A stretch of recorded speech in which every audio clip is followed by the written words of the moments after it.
Okay, students. So today we are going to discuss application of derivative. So application of derivative में जो है under application derivative we have 5 topics. First is tangent and normal.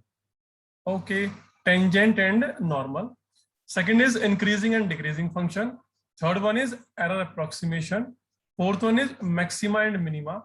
And fifth one is rate of change of quantities. Okay. अगर आप अपनी NCERT में देखेंगे सबसे पहले आपको मिलेगा rate of change of quantities, तो उससे कोई मैटर नहीं है कि कौन पहले है. सो मेरा ऑर्डर ये है सॉल्व करने का. पहले मैं टेंजेंट नॉर्मल कराता हूँ, increasing decreasing, error approximation, maxima and minima, rate of change of quantities. So with this sequence I am going to start tangent and normal. So listen me very carefully whatever I am going to discuss. So tangent and normal.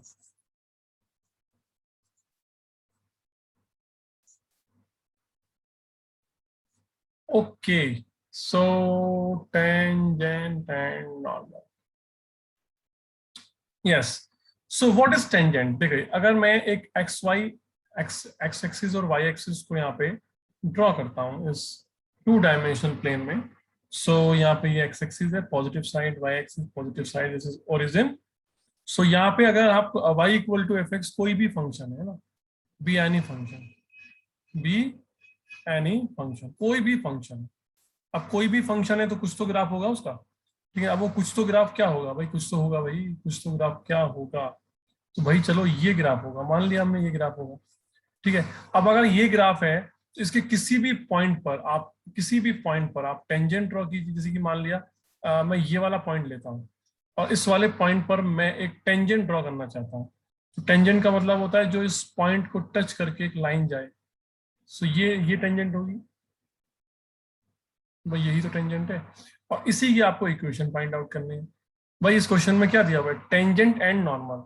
तो इसका मतलब है ये वाला point है, ठीक है ना. इस पॉइंट के कोऑर्डिनेट आप कुछ भी मान सकते हैं. आपने x1 y1 मान लिया कोऑर्डिनेट कि किसी function y equal to F X में कोई पॉइंट x1 y1 है, तो उससे जाने वाली टेंजेंट की इक्वेशन और नॉर्मल की इक्वेशन आपको फाइंड आउट करनी है. अब नॉर्मल क्या होता है, इस टेंजेंट पर जो परपेंडिकुलर लाइन है उसको नॉर्मल कहते हैं, ठीक है. ये नॉर्मल है, तो इसका मतलब है ये वाला जो एंगल होगा, ये वाला एंगल, ये 90 डिग्री एंगल है, ठीक है. So this is the normal और दिस वन इज टेंजेंट.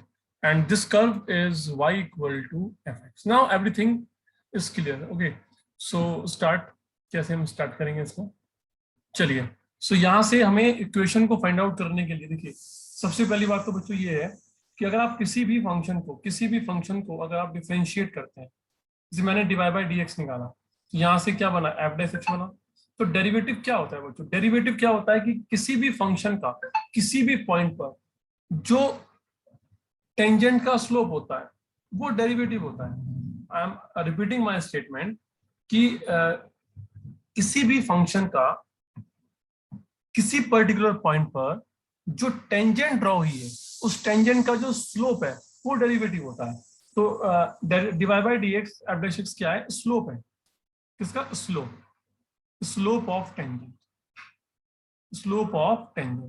अब भाई अब किस पॉइंट पर, तो पॉइंट तो मेंशन नहीं है, तो आप अगर किसी पॉइंट को मेंशन कर देंगे यहाँ पे, इसका मतलब आप उस पर्टिकुलर पॉइंट की बात करें. मैंने यहाँ पे पॉइंट मेंशन कर दिया एट x1 y1, इसका मतलब है x की वैल्यू x1 है, y की वैल्यू y1 है, ठीक है ना. और इसको हम tan थीटा से भी रिप्रेजेंट कर देते हैं, tan थीटा, क्योंकि ये वाला जो एंगल है, ये एंगल मान ले थीटा है, तो इस लाइन का जो स्लोप होगा टेंजेंट का वो tan थीटा होगा, और वो जो tan थीटा स्लोप है वही डेरिवेटिव को रिप्रेजेंट करता है.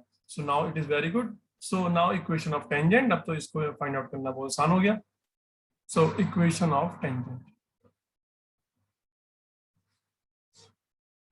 देखिए, जब आपने 11th क्लास में कोऑर्डिनेट ज्योमेट्री पढ़ी होगी तो उसमें आपने स्ट्रेट लाइन टॉपिक पढ़ा होगा. स्ट्रेट लाइन को फाइंड आउट करने की बहुत सारी फॉर्म्स होती हैं, जैसे कि 1 point slow form, 2 point form, normal form. तो यहाँ पे आपको लाइन पर एक पॉइंट दिया हुआ है x1 y1, उसका स्लोप दिया हुआ है. सो यहाँ पे इक्वेशन ऑफ लाइन क्या बनेगी, y माइनस y1, एंड यहाँ पे स्लोप आएगा m और x माइनस x1. अगर मैं क्वेश्चन के अकॉर्डिंग चलूं, यहाँ पर जो स्लोप है m वो डेरिवेटिव को रिप्रेजेंट करता है, तो मैं dy बाई dx को लिख सकता हूँ यहाँ पे. और क्योंकि मैंने यहाँ पे पॉइंट मेंशन कर दिया है तो मैं इसको x1 y1 पे निकालना चाह रहा हूँ. सो ये x minus x1, so students यहाँ पर जो ये इक्वेशन निकल के आएगी, this is the equation of tangent. So this is the equation of tangent. So I hope you understand कि what is the equation of tangent. देखिए भाई, पहला क्वेश्चन मैं लेके आया हूं, इसके लिए बड़ा सिंपल सा क्वेश्चन है. आपसे ये पूछा जा सकता है कि find the slope, find the slope of the tangent, find the slope of the tangent to the curve, y equal to x cube minus x at x equal to 2, at x equal to 2. So students, find the slope of the tangent to the curve. तो आपको क्या करना है, इस curve के लिए जो भी टेंजेंट ड्रॉ होगी किस पॉइंट पर, x इक्वल टू 2 पे. आप क्या होगे सर, x1 y1 कहा था आपने, तो जब आप x इक्वल टू 2 इसमें अप्लाई करोगे बच्चों, तो आपको y की वैल्यू मिल जाएगी, तो x1 y1 दोनों मिल गए. तो आपको स्लोप निकालना है, और वैसे भी जब स्लोप निकालते हो तो y की जरूरत नहीं पड़ती, क्योंकि f डैश x आता है ना, सिर्फ x की जरूरत पड़ती है. चलिए तो स्लोप निकालते हैं भाई. स्लोप का मतलब होता है m, m का मतलब होता है dy बाई dx. और किस पॉइंट पर डील कर रहे हैं आप भाई, एट x इक्वल टू 2 पे डील कर रहे हैं. y क्यों नहीं लिखा मैंने, y की जरूरत नहीं पड़ने वाली, आप देख लेना. तो डिवाइड बाय ds कितना होगा, 3x square minus 1. So it will be at x equal to 2 पे. So m equal to apply कर 2, so 2 square minus 11 is the answer. So 11 will be the slope for that. चलिए students, next question की तरफ move करते हैं.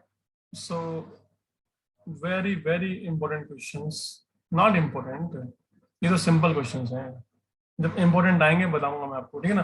Find the slope, okay, find the slope of the tangent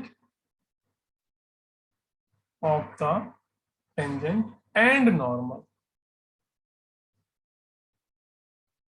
to the following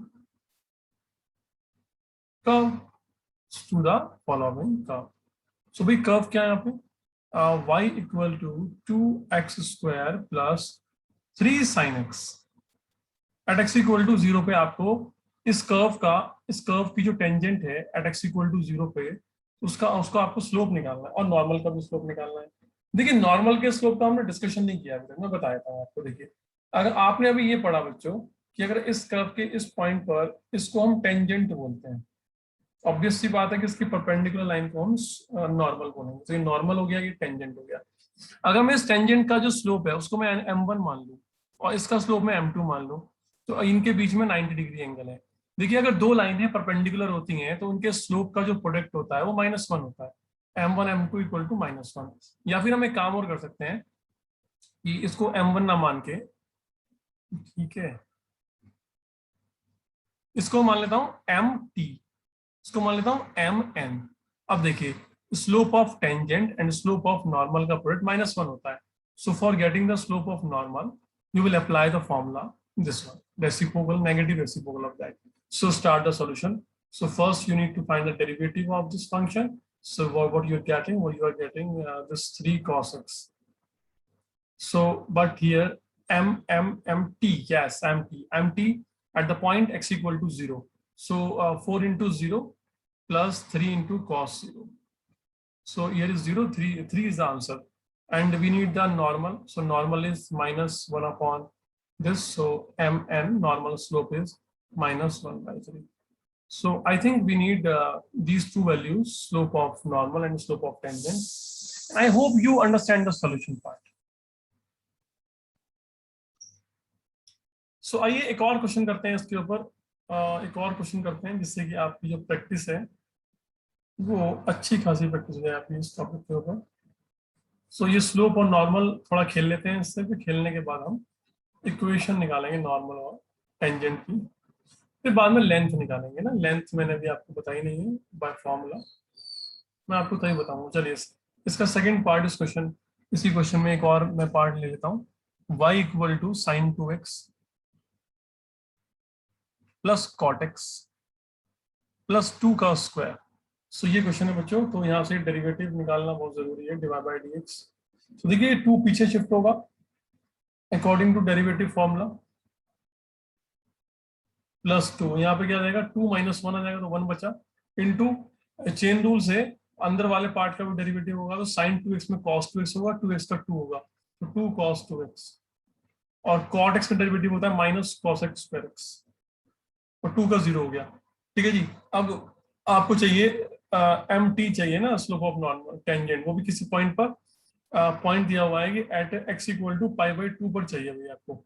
so चलिए π/2 लगा लीजिए यहाँ पे, तो 2, सो ये बन गया sin 2 × π/2, sin पाई आ गया, cot π/2 +2 पावर 1 इंटू 2 cos 2 × π/2, ये पाई बन गया, cos x स्क्वायर x, ठीक है ना, ये हो गया π/2। सो यहाँ से हम वैल्यू फाइंड आउट कर लेंगे। सो sin पाई 0 होता है, cot π/2 होता है, cos π/2 sin 0 होता है, और +2, ठीक है, cos में -1 होता है, और ये 1 होता है, 1 का स्क्वायर 1 हो गया, तो -3 × 2 -12 will be the answer। ठीक है, -12 will be the answer and need to find the mn, so mn is -1/mt, this is minus plus 1/12, so ये 1/12 is the answer, here is 12 is the answer। so I hope you got the solution part। चलिए next questions करते हैं। अब हम question discuss करेंगे like problems based on finding the point eight which tangent and normal satisfy the given condition. ठीक है, अब जो अभी तो हमने जो क्वेश्चंस करे उसमें हमने सिर्फ क्या निकाला, स्लोप निकाला। अब जो हम क्वेश्चंस करेंगे आपको पता होना चाहिए कि हम किस वैरायटी पे आ गए हैं, क्योंकि वैरायटी के वाइज हम लिखेंगे तो आपको आइडिया रहेगा कि हम कर क्या रहे हैं। अब जो क्वेश्चंस डिस्कस करूंगा मैं प्रॉब्लम्स, वो प्रॉब्लम्स बेस्ड होंगी, problems based on finding the point at which tangent / normal satisfy the given condition, satisfy the given condition। ठीक है, अब आपको आइडिया रहेगा कि अब क्वेश्चन हम इस टाइप के यहाँ पे स्टार्ट करने वाले हैं। चलिए मैं एक क्वेश्चन से ही स्टार्ट कर देता हूँ इस कहानी को। तो आपको क्या करना है, find points on the curve x²/4 y²/25 = 1 at which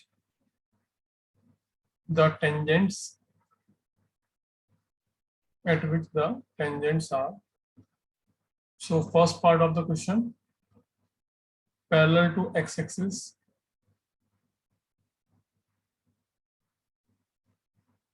ठीक है, parallel to y-axis,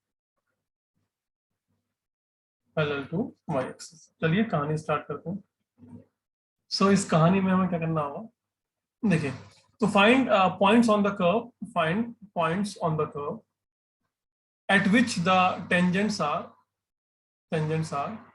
parallel to x-axis and parallel to y-axis।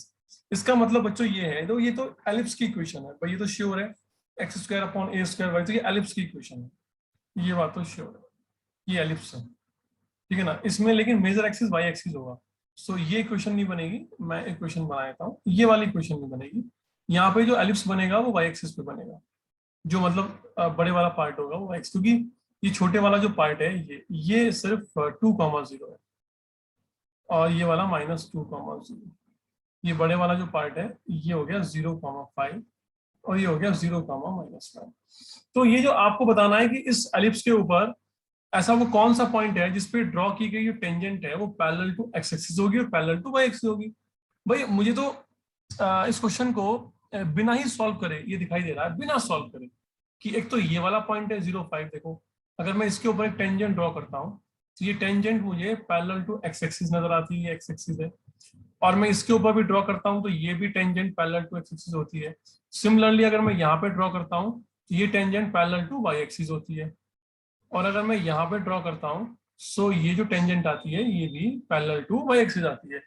तो बिना सॉल्व करे मुझे ये क्वेश्चन का आंसर मिल गया कि 2,0 -2,0 0,5 और 0,-5 will be the answer. But आपको ऐसे नहीं करना, अगर एमसीक्यूज में आता तो आप टिक करके आ जाइए, बट आपको प्रॉपर सोल्यूशन निकालना है, क्योंकि हो सकता है कि जो एलिप्स आए वो इतना इजी ना आए, टफ आ जाए, तो आपको कंसेप्चुअली आंसर निकालना होगा। चलिए करते हैं कंसेप्चुअली। सबसे पहले मुझे क्या करना होगा, इसका इसका डिवाई बाय डीएक्स निकालना होगा। इसका जो डिवाई बाय डीएक्स है वो स्लोप को रिप्रेजेंट करेगा। अगर मैं उसको इक्वेट टू जीरो कर देता हूँ, इसका मतलब मैंने स्लोप जीरो कर दिया। अब स्लोप जीरो कब होगा? स्लोप जीरो तब होगा, स्लोप जीरो उन लाइंस के लिए होता है जो लाइनें एक्स एक्सिस के पैरेलल होती हैं, सीधी सी बात है। चलिए करते हैं।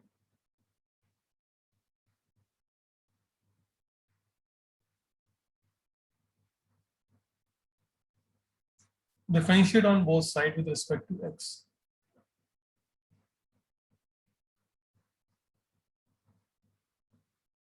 वन का डेरिवेटिव जीरो, सो ये हो गया X by two D Y by D X. So यहां से आ जाएगा D Y by D X equal to minus X by two into 25/2y। So ये आएगा -25x बाय 4y। चलिए अब मैं क्वेश्चन का फर्स्ट पार्ट देखता हूँ कि जो टेंजेंट है वो टेंजेंट क्या होनी चाहिए। Tangent parallel parallel to x axis होनी चाहिए ना, पहले वाले पार्ट में। उसके लिए भाई स्लोप ना हमेशा जीरो होता है। स्लोप क्या होता है? जीरो होता है। कोई भी लाइन अगर एक्स एक्सिस के पैरेलल है तो उसका स्लोप जीरो होगा। तो भाई -25/x 4y equal to zero. So you are getting here x equal to zero. तो x की वैल्यू कितनी मिल गई? जीरो मिल गई। अब इस जीरो वैल्यू को जब आप पुट करेंगे, put in x square upon 4 plus y square upon 25 equal to 1, तो आप जीरो को इसमें पुट करेंगे तो y की वैल्यू जो आपको मिलेगी वो +-5 मिलेगी। सो आपको पॉइंट्स क्या क्या मिले भाई? आपको पॉइंट मिले x की वैल्यू 0, y की वैल्यू 5, x की वैल्यू 0, y की वैल्यू -5। तो ये दो पॉइंट हैं जहां पर जो टेंजेंट होगी वो पैरेलल टू एक्स एक्सिस होगी। तो ये क्वेश्चन का अभी पहला पार्ट हुआ है कि मतलब find points on the curve at which tangents are parallel to x axis. So 0,5 and 0,-5 will be the answer. Now I am going to find points where tangent is parallel to y-axis. So students, in the next part we will discuss slope of tangent who is parallel to y-axis. Who is parallel to y-axis. So I think हमने जो slope निकाला था वो slope हमें पता होना चाहिए। सो मैं स्लोप बस स्लोप निकाल लेता हूँ। यस, ये डिवाई बाय dx है। चलिए और जो पार्ट है मैं उसको रफ कर देता हूँ। भाई डिवाई बाय dx मुझे पता होना चाहिए। चलिए सो 0,5 ये सब आप याद रखिए। चलिए so okay, so here is a tangent slope, sorry. तो in the second part parallel to Y axis. देखिए पैरेलल टू वाई एक्सिस का मतलब हुआ कि एक्स एक्सिस के साथ 90 बनाता है, तो स्लोप की वैल्यू होती है tan थीटा। अब यहाँ पे थीटा की जो वैल्यू हो गई वो 90 डिग्री हो गई, तो इसका मतलब sin 90 अपॉन cos 90 1/0। तो आप इसको 1/0 लेके चलेंगे, इन्फिनिटी मत ले लेना गलती से, 1/0। ठीक है, इन्फिनिटी तब आता है जब जब डिनोमिनेटर में अप्रोक्सीमेटली जीरो हो। यहाँ पे तो एक्यूरेटली जीरो है, तो 1/0 सिर्फ 1/0 ही ले लिखेंगे आप, इनफाइनाइट कुछ नहीं होता। ठीक है चलिए, तो भाई ये -25/x जो स्लोप है, ये जो डिवाई बाई dx है स्लोप, इसको आप इक्वेट करेंगे 1/0 से। तो क्रॉस मल्टीप्लीकेशन में y की वैल्यू 0 आएगी, और इसको आप पुट करेंगे, put in x square upon 4 y square upon 25 equal to 1 में। सो यहाँ से x की जो वैल्यू निकल के आएगी वो +-2 निकल के आएगी। इसका मतलब है जब x की वैल्यू 2 है तो y की वैल्यू 0 है, x की वैल्यू -2 है, y की वैल्यू 2 है। तो भाई ये जो दो पॉइंट निकल के आए हैं ये वो पॉइंट है जहां पर इक्वेशन, कर्व की जो इक्वेशन है उसमें जो टेंजेंट होगा वो पैरेलल टू वाई एक्सिस होगा। भाई ठीक है स्टूडेंट्स, तो इस क्वेश्चंस में हमें सिर्फ ये निकालना था कि वो पॉइंट जहां पर टेंजेंट और नॉर्मल ड्रॉ की जा रही है, ठीक है ना, वो जो है पैरेलल टू एक्स एक्सिस हो और तो पैरेलल टू वाई एक्सिस हो। तो ये जो प्रॉब्लम्स हैं वो टेंजेंट के ऊपर भी आ सकती थी और नॉर्मल के ऊपर भी आ सकती थी, लेकिन ये वाली जो प्रॉब्लम आई है फर्स्ट प्रॉब्लम, वो किसके ऊपर आई है? टेंजेंट के ऊपर आई है। तो इसीलिए मैंने डिवाई बाई dx को कंपेयर किया है। अगर यही प्रॉब्लम नॉर्मल के ऊपर आती, अगर उसने ये कहा होता कि at which the normals are parallel to x axis, तो मैं डिवाई बाई dx को कंपेयर ना करके -1 अपॉन डिवाई बाई dx को कंपेयर करता। ठीक है ना, तो वो सेम चीजें हैं, वो कोई प्रॉब्लम नहीं है। तो जब क्वेश्चंस आते रहेंगे तो मैं डिस्कस कराता रहूंगा, तो आपको ये कंफ्यूजन दूर हो जाएगी। चलिए भाई, अब हम एक नई प्रॉब्लम की तरफ बढ़ते हैं।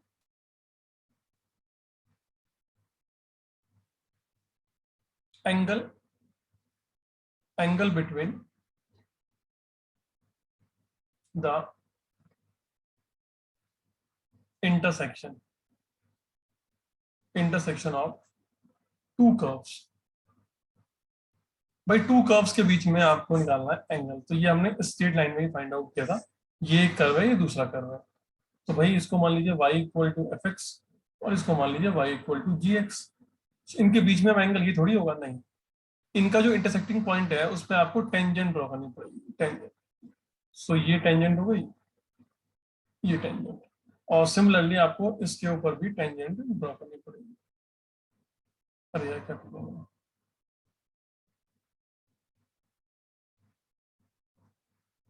सो ये टेंजेंट हो गई और एक ये टेंजेंट हो गई। सो अब इनके बीच में आपको एंगल, तो ये टेंजेंट के बीच में एंगल है थीटा, आपको ये फाइंड आउट करना है। तो ये जो टेंजेंट है, तो इस टेंजेंट का कोई स्लोप भी होगा भाई, और ये जो टेंजेंट है इसका भी कोई स्लोप होगा। अब देखिए, मैंने इसका स्लोप m1 मान लिया, इसका मैंने स्लोप m2 मान लिया। यहाँ पे जब मैं डिवाई बाई dx निकालता हूँ, डेरिवेटिव निकालता हूँ किसका, fx का, तो वो m1 को रिप्रेजेंट करता है। और जब मैं डिवाई बाई dx निकालता हूँ किसका, gx का, तो ये g डैश x, तो ये m2 को रिप्रेजेंट कर रहा है। तो ये डिपेंड कर रहा है m2 को। अब इनके बीच में एंगल का मतलब है दो लाइनों के बीच में एंगल। अब दो लाइनों के बीच में जो एंगल का फॉर्मूला है वो हमने पढ़ा है स्ट्रेट लाइन में, tan theta equal to mod m1 minus m2 1 plus m1 m2। ठीक है, मॉड आता है एक्यूट एंगल को लेने के लिए। भाई दो लाइनों के बीच में दो एंगल होते हैं, अगर ये वाला एंगल एक्यूट है, मान लिया ये थीटा थीटा इक्वल है, वर्टिकली अपोजिट एंगल। अगर ये थीटा है तो ये पाई माइनस थीटा होगा, ऑब्वियस सी बात है, ये भी पाई माइनस थीटा होगा। अगर थीटा एक्यूट है तो पाई माइनस थीटा क्या होगा, ऑब्ट्यूस होगा। तो मॉड का मतलब होता है कि वो एक्यूट एंगल को प्रेफरेंस देता है। ठीक है, वो कोई टेंशन नहीं है। चलिए भाई, तो ये फॉर्मूला है, और इस फॉर्मूले के साथ हम दो कर्व के बीच में जो एंगल है वो फाइंड आउट कर सकते हैं। ओके,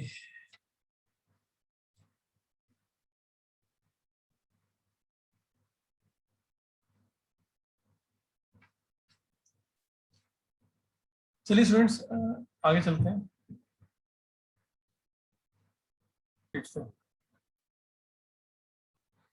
तो अब हम क्वेश्चन डिस्कस, सॉरी क्वेश्चन नहीं करेंगे अभी, हम एक और हम राइट लिखेंगे पहले यहाँ पे, कि अब जो क्वेश्चंस हम, मतलब जो नया, इसमें जो नया नया एक स्टेप्स हैं वो क्या हैं, क्योंकि पहले हमने पढ़ा कि slope of normal and tangent, फिर हमने पढ़ा सेकंड में कि विद द कंडीशंस, है ना, विद द कंडीशंस कि आप कैसे फाइंड आउट करेंगे चीजों को, कुछ कंडीशंस वहां पे लगा दी गई हैं। अब हमने फिर फाइंड आउट किया angle between intersection of to curves.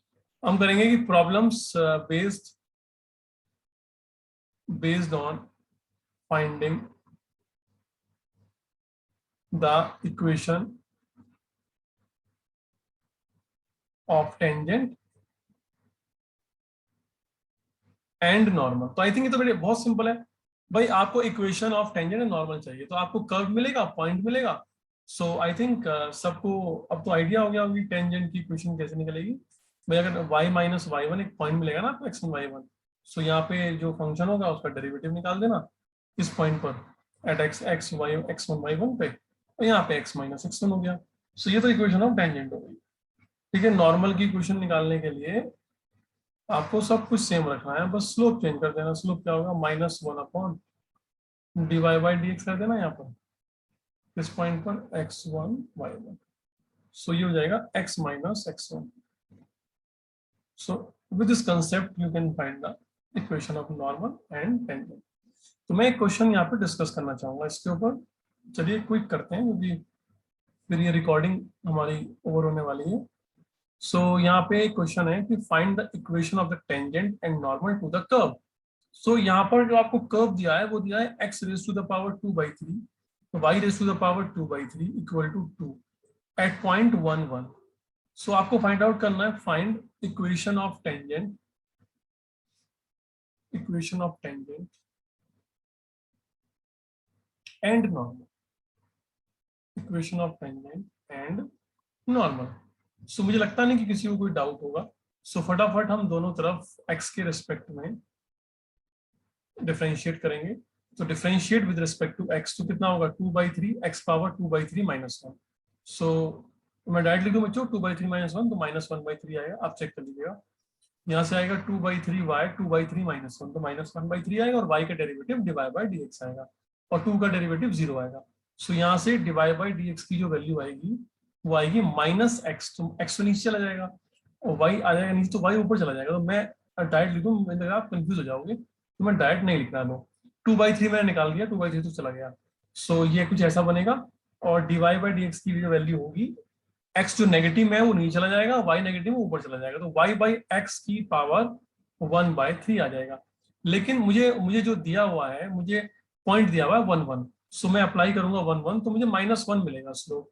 सो यहाँ पे जो इक्वेशन ऑफ टेंजेंट होगी वो होगी y - y1 1 एंड -1 स्लोप है x - x1। सो यहाँ पे बच्चों x - 1 plus y - 1 equal to 0, so x plus y -2 equal to 0। This is the equation of tangent. तो ये जो इक्वेशन बनी बच्चों, ये टेंजेंट की इक्वेशन बनी। अब आपको नॉर्मल की इक्वेशन में ज्यादा कुछ नहीं करना, आपको सिर्फ स्लोप चेंज करना है। भाई स्लोप किसका है, ये टेंजेंट का स्लोप है, तो आप नॉर्मल का स्लोप निकाल लेंगे माइनस, तो 1 आएगा नॉर्मल का slope. So I hope you understand the solution part. देखिए अब हम यहाँ पे, ओके बच्चों, यहाँ पे हम फाइंड आउट करते हैं अब equation of normal. So normal की इक्वेशन क्या होगी भाई, देखो y - y1 और -1 upon slope of tangent x - 1। So y - 1 minus minus plus हो गया, ये x - 1 हो गया। सो ये बनेगा x - y, ये 0 हो जाएगा। तो this is the equation of normal. So I hope you understand the solution part, and this is all from my side in this video. So we will solve some new questions in the next video. Thank you so much.